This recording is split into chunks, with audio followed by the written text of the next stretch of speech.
প্রিয় শিক্ষার্থীবৃন্দ, আশা করি তোমরা সবাই ভালো আছো। কোভিড মহামারী এবং বন্যার এই সমস্যার মধ্যেও সকলেই ভালো থাকো, এই কামনায় বরাবরের মতো আমি SM. Azmullah, junior instructor electrical, Rajshahi polytechnic institute, Rajshahi, আমি তোমাদের সামনে হাজির হয়েছি বরাবরের মতোই ইলেকট্রিক্যাল ইঞ্জিনিয়ারিং চতুর্থ semester electrical installation, planning and estimating এই সাবজেক্টটি নিয়ে আজকে আমার নবম লেকচার, চ্যাপ্টার 8 এবং 9। তো বন্ধুরা, গত ক্লাসে আমরা কি করেছিলাম? বৈদ্যুতিক বিধিবিধান এবং ইলেকট্রিক্যাল ইউটিলিটির বিষয়ে আলোচনা করা হয়েছিল। তোমরা কি তোমাদের অ্যাসাইনমেন্টটি সংশ্লিষ্ট শিক্ষককে দিয়ে দিবে, এই প্রত্যাশায় আমি আজকের সেশন শুরু করছি। আজকের সেশনের লার্নিং আউটকাম হবে Bangladesh national building code BNBC এর সংক্ষিপ্ত আলোচনা করা হয়েছিল এবং এর কোডের ব্যাখ্যা করা হয় নাই সময় স্বল্পতার কারণে। বাস্তব কথা হচ্ছে যে এই ফেসবুক লাইভ ক্লাসে মাত্র 15টি ক্লাসের মাধ্যমে এই সাবজেক্টটি শেষ করা সম্ভব নয়। তারপরেও ক্ষুদ্র প্রচেষ্টার অংশ হিসেবে আমাদেরকে তাই করতে হচ্ছে। তোমরা পাঠ্য বই ভালো করে পড়বা, তাহলে আমাদের এই ক্ষুদ্র প্রচেষ্টা সার্থক হবে। এবার আমি আলোচনা করছি অষ্টম অধ্যায়ের article 8.5 Bangladesh national building code BNBC এর 10টি বৈদ্যুতিক কোডের তালিকা এখানে দেখানো হয়েছে। যে সার্ভিস ড্রপ ওয়্যার সংক্রান্ত এর কোড হলো সেকশন কোড 230 26। খ নম্বরে নিউট্রাল তারের সাইজ এর সেকশন কোড 220 এবং 230 X5। সার্ভিস ইন্টারেস্ট তারের জন্য ওভার কারেন্ট প্রোটেকশন কোড, এই কোডগুলি 10টি দেওয়া আছে। এর ব্যাখ্যা আমি এর পরের স্লাইডে আসছি।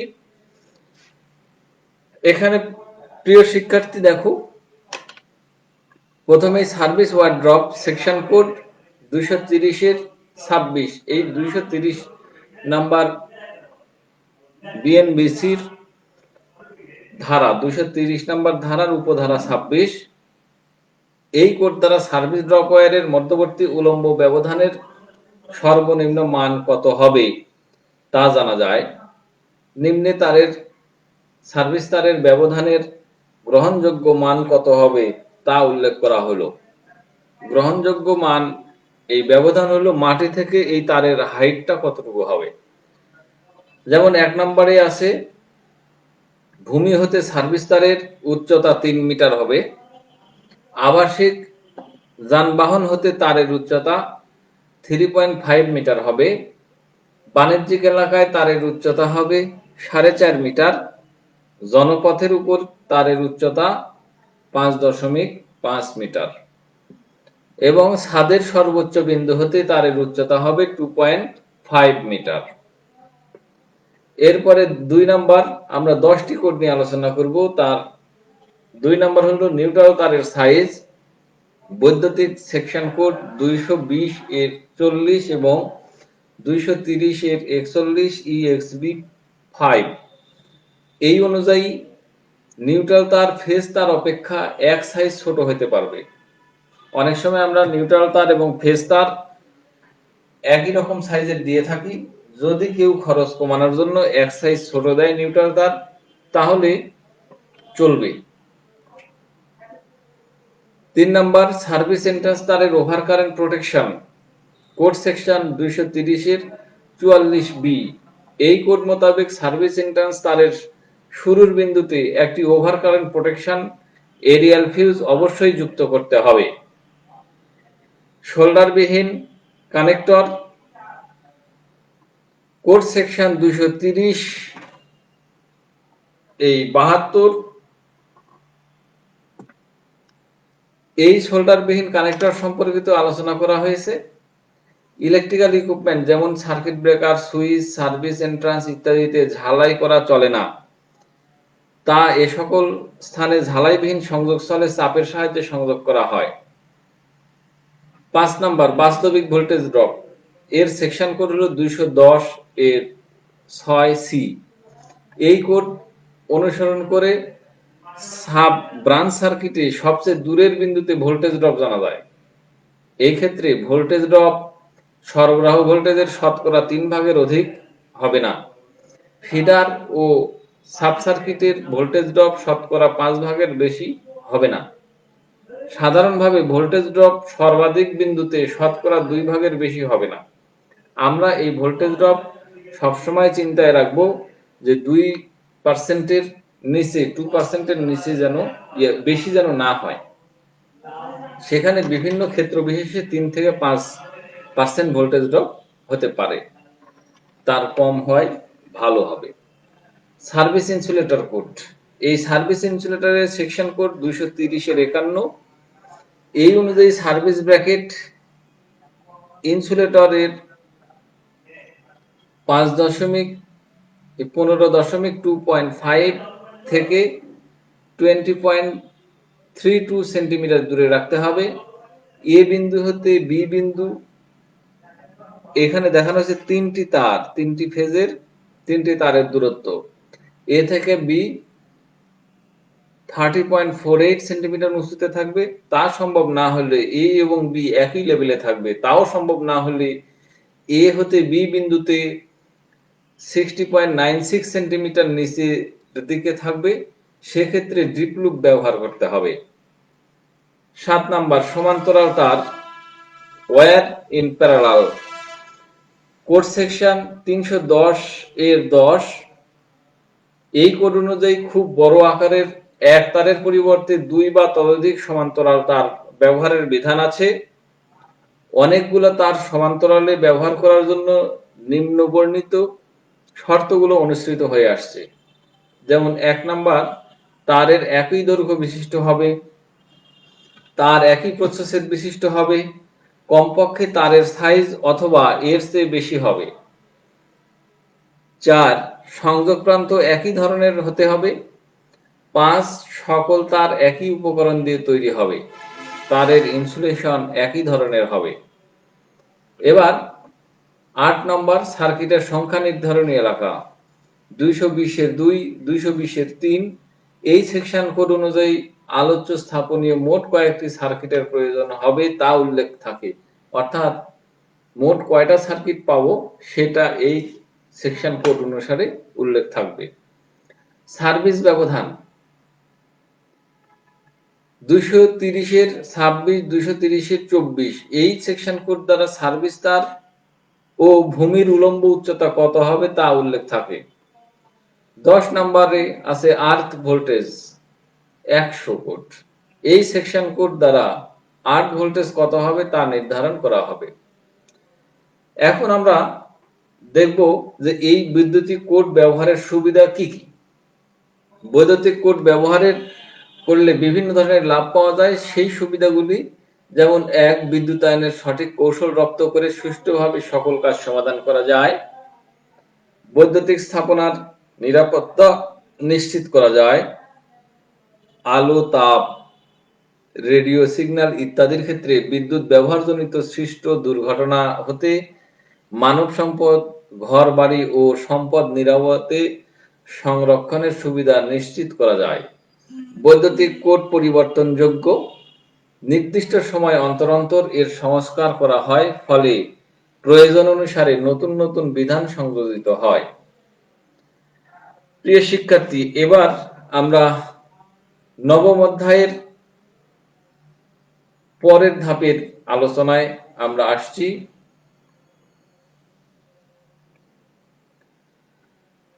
আভ্যন্তরীণ ওয়্যারিং এর কিছু কৌশল এখানে থাকবে, যে সুষ্ঠু বৈদ্যুতিক শক্তির সঠিক ব্যবহার করার জন্য আভ্যন্তরীণভাবে সুষ্ঠু ও সঠিক ওয়্যারিং করা খুবই জরুরি।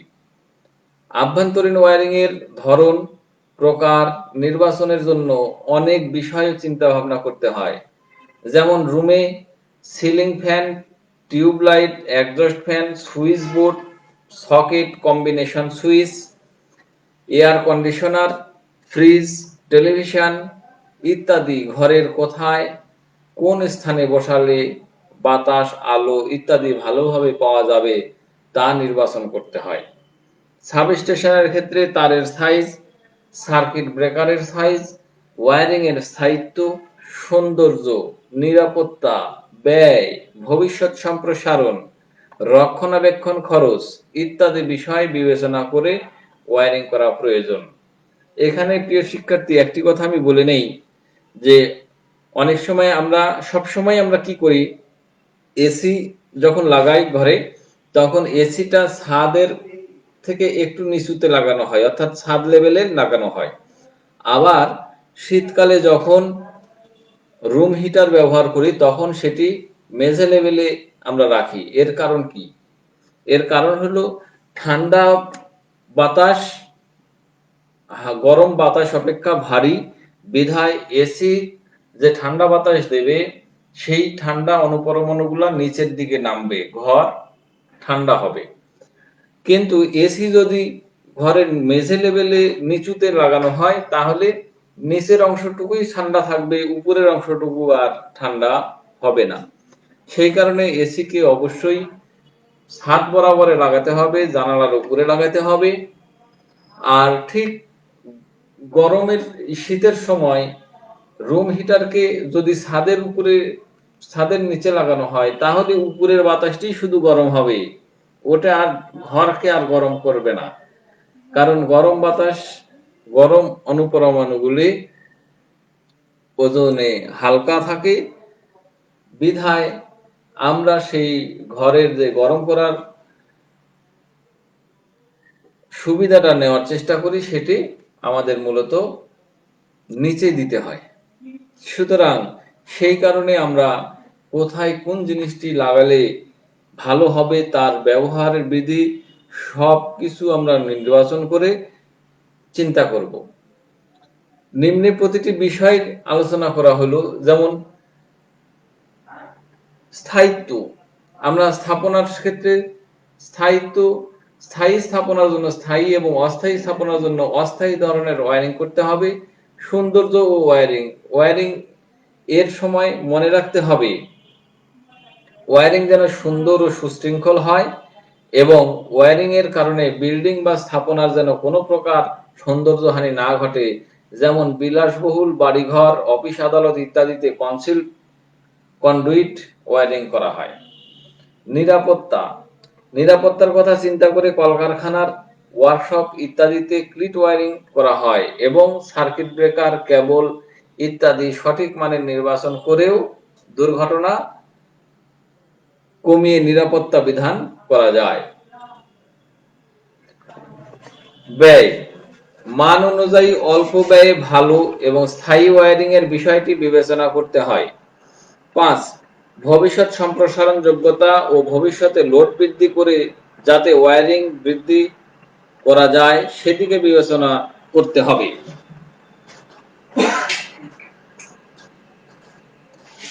6 নম্বরে আছে রক্ষণাবেক্ষণ খরচ। মেইনটেনেন্স ও মেরামত করতে যাতে খরচ কম হয় সে ব্যাপারে ওয়্যারিং করতে হবে। আভ্যন্তরীণ ওয়্যারিং স্থাপনার ব্যাখ্যা। আভ্যন্তরীণ ওয়্যারিং স্থাপনার ব্যাখ্যা কি আছে? বৈদ্যুতিক ওয়্যারিং কাকে বলে সেটি আগে আমাকে জানতে হবে। বৈদ্যুতিক বিধি মোতাবেক বাসাবাড়ি, অফিস আদালত, স্কুল কলেজ, দোকানপাট প্রভৃতি স্থাপনাতে বিদ্যুতায়নের নিমিত্তে মিটার বোর্ড হতে বিভিন্ন বৈদ্যুতিক যন্ত্রপাতি যেমন বাতি, পাখা ও অন্যান্য গৃহস্থলীতে ব্যবহৃত বৈদ্যুতিক সাজ-সরঞ্জাম এ নিয়ন্ত্রণ ও নিরাপত্তামূলক যন্ত্রপাতির মাধ্যমে বিদ্যুৎ শক্তি বন্টনের নেটওয়ার্ক বা তারের বিন্যাসকে ওয়্যারিং বলে। বাসাবাড়ি বিদ্যুতায়নের এই ওয়্যারিংকে বলা হয় ডোমেস্টিক ইলেকট্রিক্যাল ইনস্টলেশন। নিম্নচাপ এলটি, এই এলটি কিন্তু এলটি অর্থাৎ লো টেনশন বৈদ্যুতিক লাইন হতে সার্ভিস কেবলের মাধ্যমে বিদ্যুৎ গ্রাহকের আঙ্গিনায় প্রবেশ করে। প্রথমে বিদ্যুৎ আসে বারের প্রবেশ মুখের পার্শ্বে স্থাপিত মিটার বোর্ডে। মিটার বোর্ডে স্থাপিত energy meter, main switch, main distribution বোর্ডের মাধ্যমে বাড়ির ভিতরে স্থাপিত সাবমেইন ডিস্ট্রিবিউশন বোর্ডে বিদ্যুৎ প্রবেশ করে। সাবমেইন ডিস্ট্রিবিউশন বোর্ড হতে সুইচ বোর্ড হয়ে বিদ্যুৎ লোডে যায়। এখানে বর্ণনা করা হলো কিভাবে লোড পর্যন্ত বিদ্যুৎ যাবে তার বর্ণনা। এবার আমরা সেটি চিত্রের মাধ্যমে দেখব যে আমার এখানে এই যে মিটারে এই যে এই জায়গা থেকে এরিয়াল ফিউজ যেখানে লেখা আছে, এটা হলো সার্ভিস লাইনের তার আসলো, পোল থেকে আসলো, পোল থেকে এসে মিটারে ঢুকলো। এই মিটার আবার এখানে আর্থিং করা থাকবে, ডট লাইনগুলি আর্থিং লাইন দেওয়া আছে, যেন প্রত্যেকটা সুইচ বোর্ড বা এমডিবি বা ব্রাঞ্চ ডিস্ট্রিবিউশন এসডিবি থেকে এই আর্থিং করা থাকবে। এই আর্থিং তারটা এইভাবে মিটার হয়ে আর্থিং মেন আর্থিং পয়েন্টের সাথে যুক্ত থাকবে। এরপরে মিটার থেকে আসলো দুইটি ফেজ, এই দুইটি ফেজেই এখানে সার্কিট ব্রেকার বা মেন ফিউজ লাগানো থাকবে। এই মেন ফিউজের পরে চলে যাবে মেন ডিস্ট্রিবিউশন বোর্ডে, এমডিবি, যেটাকে আমরা এমডিবি বলি। এই এমডিবিতে দুইটি বাসবার থাকবে। এই বাসবারের মধ্যে একটির সাথে যে ফিউজ মানে ফেজ এবং আরেকটির সাথে নিউট্রাল।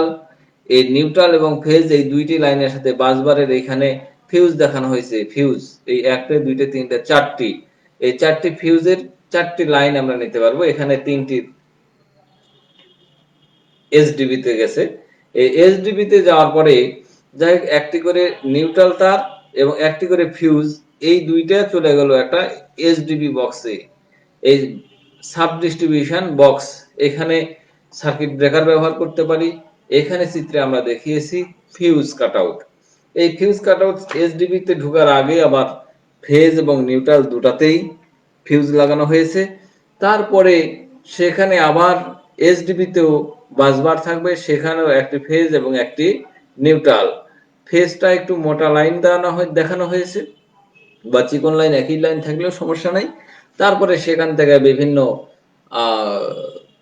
সুইচ বোর্ডে চলে যাবে, এই সুইচ বোর্ডে চলে যাবে, এইখানে সার্কিটে চলে যাবে। তো এই হচ্ছে মোটামুটি আমাদের এরকম ওয়্যারিং এর একটা চিত্র। এরপরে আসি এসি চার তার যদি ব্যবস্থা হয়। এর পূর্বেরটা দেখানো হলো যে সিঙ্গেল ফেজ লাইনের ওয়্যারিং ডায়াগ্রাম। এবার আমরা দেখাচ্ছি যে চার তার ব্যবস্থা অর্থাৎ থ্রি ফেজ এর ওয়্যারিং কিরকম হবে। এইখানে আর, ওয়াই, বি এবং এন মানে নিউট্রাল, এই চারটি তার আছে। এই চারটি তার এটা সার্ভিস লাইন থেকে আসলো, আমার পোল থেকে আসছে। পোল থেকে আসার পরে আমার এই চারটি তার আবার এখান থেকে চলে গেছে বাসবারে। বাসবার হতে পারে বা এমনি লাইন দিয়ে হতে পারে, যে সেখান থেকে মিটার বোর্ডে গেছে। এই মিটার বোর্ডে আসছে কি, আমার এইখানে মাল্টি পারপাস বিল্ডিং যদি হয়, অর্থাৎ বহুতল বিল্ডিং হোক, সেখানে অনেকগুলি মিটার থাকবে। এইখানে এসে আবার কিন্তু মিটারে যখন গেছে, মিটারে যাওয়ার আগ দিয়েই সিঙ্গেল ফেজ মিটার এখানে 1, 2, 3, 4, যদি চারতলা বিল্ডিং হয় চারটে মিটার, আরো বহুতল হলে অনেকগুলি মিটারই থাকবে। সেই ক্ষেত্রে দেখো একটি নিউট্রাল তার আর আরেকটি ফেজ, প্রথম এই পাশে আমার দেখা যাচ্ছে, এই পাশে একটি নিউট্রাল এবং আরেকটি ফেজ, আর ফেজ থেকে নেওয়া হয়েছে মিটার বোর্ডে। এরপরে এই মিটার বোর্ড থেকে মেন সুইচে যাওয়ার আগে চলে গেছে একটা দুইটি ফিউজ লাগানো হয়েছে, আর এসডিবি তে গিয়ে আবার সেখানে বাসবারে লাইন ঢুকছে। বাসবার থেকে আবার ইচ্ছা মতো যতগুলি লাইন টানা প্রয়োজন ততটুকুই লাইন টানা হবে। ঠিক তেমনি ভাবে দ্বিতীয় এই মিটারটিতে এই নিউট্রাল তার আছেই, তার সাথে ওয়াই, এই যে এইখানে দেখা যাচ্ছে ওয়াই ফেজ থেকে নেওয়া হয়েছে। ঠিক তৃতীয় মিটার থেকে আবার বি, এই বি এর থেকে ফেজ নেওয়া হয়েছে, আর নিউট্রাল থেকে প্রত্যেকেই নিউট্রালে আছে।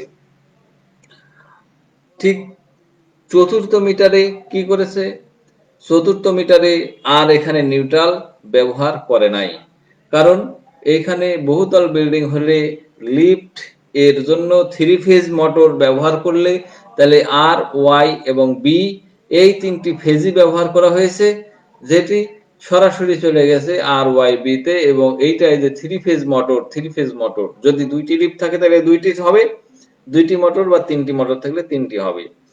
অর্থাৎ এখানে নিউট্রাল ব্যবহার করা হয়নি। যদি প্রয়োজন হয় নিউট্রাল ব্যবহার করার, তাহলে এই নিউট্রালও এর মধ্যে নেওয়া হবে। তো প্রিয় শিক্ষার্থী, আমরা আবার আরেকটি চিত্র আমরা দেখলে পাবো যে বিভিন্ন ফ্লোরে এই যে সিঙ্গেল ফেজ সাপ্লাই থেকে কিভাবে মেন সুইচ বা এমসিবি, মেন এমসিবি ব্যবহার করার পরে সেটি কিভাবে চলে যাচ্ছে বিভিন্ন ফ্লোরে। এইখানে first floor, second floor, third floor এবং ফোর্থ ফ্লোর, এইভাবে বিভিন্ন জায়গায় আমরা দেখানোর চেষ্টা করেছি যে এই দুটি ফেজ থেকেই এক মাঝখানেরটা হলো কি, এটা নিউট্রাল, নিউট্রাল তার, আর এই পাশেরটা হলো মেইনস মানে ফেজ তার। এই নিউট্রাল তারের সাথে সব সংযোগ আছে, এটা একতলায় গেছে, এই নিউট্রাল তারের সাথে এইখানে আবার দুই তলায় গেল, ঠিক এই নিউট্রাল তারটা আবার চলে গেছে 3 তলায়, তারপরে সর্বশেষ নিউট্রাল তার 4 তলায়। কিন্তু ফেজ প্রত্যেকটাই একটা থেকে, এই একটা ফেজ থেকেই আবার এই একটা গেল, দুইটা, তিনটে, চারটা। এরপরে এখান থেকে আমি ওই একটা ফ্লোরে, যেখানে থার্ড ফ্লোর হোক, সেকেন্ড ফ্লোর হোক, যে ফ্লোরে গেল সেই ফ্লোর থেকে আবার আমরা ওখানের এইচডিবি তে আমরা বাসবারে এই যে দুইটা লাইন সংযোগ হবে, এই বাসবার থেকে ইচ্ছা মতো আমরা যতগুলা সার্কিট বা যতগুলা রুম আছে প্রত্যেকটা রুমে একটা করে সার্কিট আমরা দিয়ে দিব সুইচ বোর্ড পর্যন্ত। তো এইভাবে খুব সহজ একটি বিষয়, কিন্তু এই বিষয়গুলি খেয়াল না করলে বড় ধরনের বৈদ্যুতিক দুর্ঘটনায় পড়তে হতে পারে। তো প্রিয় শিক্ষার্থী, ওয়ারিং এর পদ্ধতি সাধারণত কয় প্রকার? 4 প্রকার, যথা looping system, joint box system, ring system এবং ট্রি সিস্টেম। এই লুপ সিস্টেম, এটার জন্য কোনো জয়েন্ট বক্স ব্যবহার করা হয় না। এতে কি হবে, ইনস্টলেশন ভালো থাকে এবং এতে দুর্ঘটনার সম্ভাবনা থাকে না। কিন্তু লুপিং ইন সিস্টেমের বিভিন্ন উপায় হয়ে থাকে। সুইচ বোর্ড লাইনের সাথে লুপ করে এবং নিউট্রাল তারের সাথে বাতি পাখার সংযোগ লুপ করে, 3 টার্মিনাল এবং একটি কানেক্টর বিশিষ্ট সিলিং রোজে লাইন ও নিউট্রাল লুপ করে বিভিন্ন ভাবে হয়ে থাকে। এই লুপিং সিস্টেম সুবিধা থাকলেও এর কিছু অসুবিধাও আছে। যেমন এখানে নিউট্রাল, একটি কমন নিউট্রাল করা হয়েছে, এখানে তারের খরচ কম হবে এবং এই যে সিলিং ফ্যানের এই যে ফিউজ, মেন সিঙ্গেল ফেজের এইখানে ফেজ দেওয়া হয়েছে, দিয়ে এরকম ভাবে একটি লুপিং দেখানো হয়েছে। এখানে জয়েন্টটা বিভিন্ন জায়গায় কন্ডুইটের ভিতরে যে কোনো জায়গায় থাকতে পারে। এইবার জয়েন্ট বক্স বসিয়ে ওয়্যারিং করা হয় জয়েন্ট বক্স পদ্ধতিতে। এই পদ্ধতিতে আমার সুইচ বোর্ডের উপরে একটি জয়েন্ট বক্স বসানো হয়, এইকেই জয়েন্ট বক্স সিস্টেম বলে। সুবিধা হলো তারের জয়েন্টগুলো জয়েন্ট বক্সে থাকে, 2 তারের পরিমাণ কম লাগে। অসুবিধা হলো দুর্ঘটনার সম্ভাবনা বেশি থাকে। এরপরে রিং সিস্টেম, এই পদ্ধতিতে এক জোড়া তার মেন তার হিসেবে শুরু হতে শেষ পর্যন্ত সকল লোডের মধ্য হয়ে বৃত্তাকার পথ তৈরি করা হয়। এ ধরনের সার্কিটকে রিং সার্কিট বলে। সুবিধা হচ্ছে কি, তারের পরিমাণ কম লাগে, সিলিং রোজ ও প্লাগের জন্য আলাদা ফিউজ ব্যবহার করা হয়, দুর্ঘটনার সম্ভাবনা কম থাকে। আর ট্রি সিস্টেম, এই পদ্ধতি বহুল ব্যবহৃত হয়। এতে এনার্জি মিটার হতে মেন লাইন মানে circuit breaker, main switch DSB distribution switch board এর পরে সাব সার্কিট হয়ে লোয়েনে থাকে। এরপরে মেইন রাইজিং এর সাথে সংযুক্ত থাকবে। এইবার আমরা দেখানোর চেষ্টা করেছি যে এটি আরেকটি মেইন রাইজিং সিস্টেম কিভাবে ওঠে। এই যে বিভিন্ন 3টে ফেজ 4 ওয়্যার 3 ফেজ 4 ওয়্যার সিস্টেমে একটি ফেজ এবং একটি নিউট্রাল, একটি ফেজ এবং একটি নিউট্রাল, যেটি আগের চিত্রেও দেখানো হয়েছে। এবং এটি 3 ফেজ মোটরের জন্য এইখানে আবার নিউট্রাল নিয়েছে। এই নিউট্রাল প্রয়োজন হলেই নিতে হবে। স্টার কানেকশনে নিউট্রাল অবশ্যই প্রয়োজন, সেই কারণে নিউট্রাল নিয়েছে এখানে। এবার বাসবার ও বাসবার চেম্বার কি? বাসবার হলো একটি বৈদ্যুতিক পোর্ট যেখানে ইনপুট এবং আউটপুটের সংযোগ স্থল। রাইজিং মেইন তোমাদেরকে দেখানো হলো মেইন লাইন, যেটি পোলের থেকে মিটারে আসবে বা সাবস্টেশনে আসবে, সেটাই হলো মেইন লাইন। আর সাব মেইন লাইন হলো মিটার থেকে সুইচ বোর্ড পর্যন্ত বা এসডিবি বক্স পর্যন্ত, এটাকে হলো সাব মেইন লাইন বলছে। আর সার্কিট কি? বাসবার চেম্বার থেকে যে লাইন সাব বাসবার চেম্বারে আসে তাকে বলা হয় সার্কিট বা মেইন সার্কিট। সাব সার্কিট কি? সাব বাসবার চেম্বার থেকে যে লাইন ডিস্ট্রিবিউশন ফিউজ বোর্ডে আসে তাকে বলা হয় sub circuit. Final sub circuit distribution board হতে সুইচ বা সুইচ বোর্ড হয়ে যে সকল লাইন লোড পয়েন্টে যায় সে সকল লাইনকে ফাইনাল সাব সার্কিট বলে। এরপরে আর্টিকেল 9.2 প্রধান আভ্যন্তরীণ ওয়্যারিং এর বর্ণনা কি? কোন নির্দিষ্ট জায়গায় বিদ্যুৎ সংযোগ দেওয়ার উদ্দেশ্যে সুষ্ঠুভাবে তারের বিন্যাসকে বৈদ্যুতিক ওয়্যারিং বলা হয়। এর আগেও সংজ্ঞা দেওয়া হলো, ওখানে বিস্তারিত ছিল, এটি সংক্ষিপ্ত। এই বৈদ্যুতিক ওয়্যারিং প্রধানত 3 প্রকার: আভ্যন্তরীণ wiring, overhead wiring, underground wiring. আমরা আলোচনা করব আভ্যন্তরীণ ওয়্যারিং। আভ্যন্তরীণ ওয়্যারিং বলতে শুধুমাত্র বাসগৃহ, ঘর বাড়ি, অফিস আদালত, ছাদের নিচে যেগুলো থাকবে সেগুলোকেই বোঝায়। House wiring. হাউস ওয়্যারিং বিভিন্ন সুবিধার কারণে আভ্যন্তরীণ ওয়্যারিংকে নিম্নলিখিত ভাগে ভাগ করা যায়, যেমন 1 cleat wiring, 2 casing wiring, 3 batten wiring. এইভাবে আমরা 10টা ওয়্যারিং এখানে আছে, সেটি আমরা দেখতে পাই। এই ওয়্যারিং গুলা করা যেতে পারে। এই জাতীয় ওয়্যারিং থেকে প্রিয় বন্ধুরা আমরা 3টি ওয়্যারিং আমরা সাধারণত করে থাকি, যেমন কেসিং ওয়্যারিং, ব্যাটেন ওয়্যারিং এবং কনসিল কন্ডুইট ওয়্যারিং। এই 3টি ওয়্যারিং এরই আলোচনা করব। যে 1 কেসিং ওয়্যারিং, এই জাতীয় ওয়্যারিং বর্তমানে ব্যবহৃত হয় না, কেননা এর ঝামেলা ও খরচ উভয়ই বেশি পড়ে। এই কেসিং ওয়্যারিং এ ক্লিটের পরিবর্তে খাস কাটা কাঠের চ্যাপ্টা অংশ, এই যে 2.5 ইঞ্চি থেকে 5-8 ইঞ্চি ব্যবহার করা হয়। এরকম খাস কাটা থাকবে, এই খাসের উপরে এটা ক্যাপ করানো থাকবে, এর মধ্যে দিয়ে তার থাকবে এবং এইভাবে ওয়্যারিংটা ঘরের ওয়ালে বসানো থাকবে। তো প্রিয় বন্ধুরা, আগামী ক্লাসে আমরা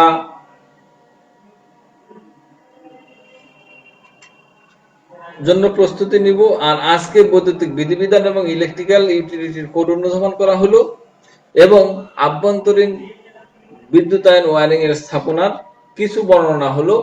আমরা আগামী ক্লাসে এই কনসিল কন্ডুইট ওয়্যারিং এবং ব্যাটেন ওয়্যারিং সম্পর্কে আলোচনা করব ইনশাআল্লাহ।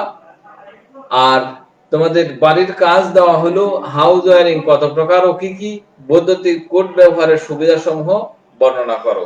এই অ্যাসাইনমেন্টটি তোমার সংশ্লিষ্ট প্রতিষ্ঠানের শিক্ষকের নিকট অ্যাসাইনমেন্ট হিসেবে জমা দিবে এবং নেক্সট ক্লাস এই 9 অধ্যায়ের আভ্যন্তরীণ ওয়্যারিং এর ব্যাটেন এবং কন্ডুইট ওয়্যারিং থাকবে। সুতরাং আমি এখনই তোমাদের কাছ থেকে বিদায় নিচ্ছি। আমি এস এম আজমুল্লাহ। আবার দেখা হবে আমার 10ম লাইভ ক্লাসে। ধন্যবাদ সকল।